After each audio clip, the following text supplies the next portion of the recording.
in your family. DIY expert Tamika Fletcher has some unique ideas beyond just regular dye. Good morning and welcome.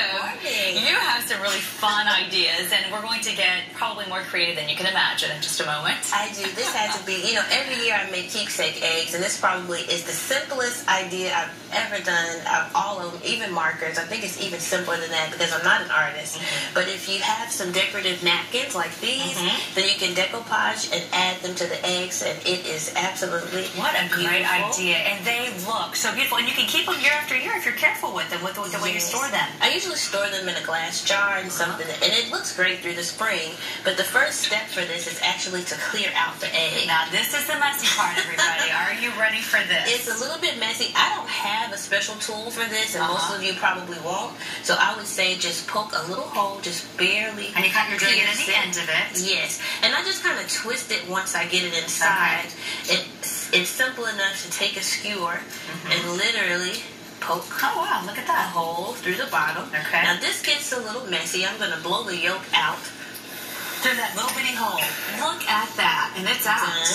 Well, that was easy. Pretty simple. And I know they have nifty tools for this, but why not use a skewer and a screw or whatever you have around? Okay. And so for the next step, we're going to take a little bit of Mod Podge. I actually like to use my finger for this part. Using it, adding it to the stick makes it just a little bit easier to hold on to the egg. So just keep it on your stick after put it right back on, okay? Keep it on the stick, and you're going to separate the plies. And this little stand I made with pin cushions, just with stick pins to give it a place to sit. Oh, what a good idea. So once you take the napkin, before you cut it, you're actually going to separate the plies to make it just a little bit thinner and easier to add. And then you just cut off the flowers or leaves or whatever you have. Yes. Cut out the decorations. And then we're just going to put them on there? Just rub it on.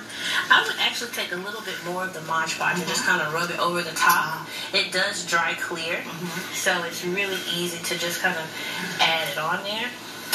And then look what you get. It's beautiful. Just as simple as that. So pretty. And it really doesn't take very long to dry. Maybe 30 minutes and those are ready to use. It looks great. And then do you fill the hole or do you do anything with that? I typically cover up the hole with a little bit of the napkin just to kind of make sure that you can't see it. It just looks a little bit better. And if you'd like, you can keep the hole and actually string it. So if you have a streamer or if you want to put knots in a ribbon and actually make some type of hanging feature. Oh, what a neat idea. And it actually looks really cool. And then what have you done over here? These are beautiful. Is that gold foil on there? It is gold foil. I've already added a little bit to the tray here, and we already have an egg that's ready to go. So again, you just take a little bit of your Mod Podge and rub it on. This time you're going to be a little bit more careful than with those napkins. You're just going to gently just sponge it on. And this is not about being perfect. This is just simply about taking the foil and putting it on. And it looks like with some of them, you even dyed them first. So some of these that are bright, you put the dye on first, and then you did this. You could really do either way. Exactly. And I'm not using any type of special dye, just the regular kits you get from the store. Drop them in. I use 1 tablet, a tablespoon of vinegar, half a cup of water, and just drop the egg in. Something else you did is you added a lot of bling. Tell me about this. Now, this is just a rhinestone adhesive. And so once you roll this open, it actually is already sticky on one side. So you would take it, stick it on,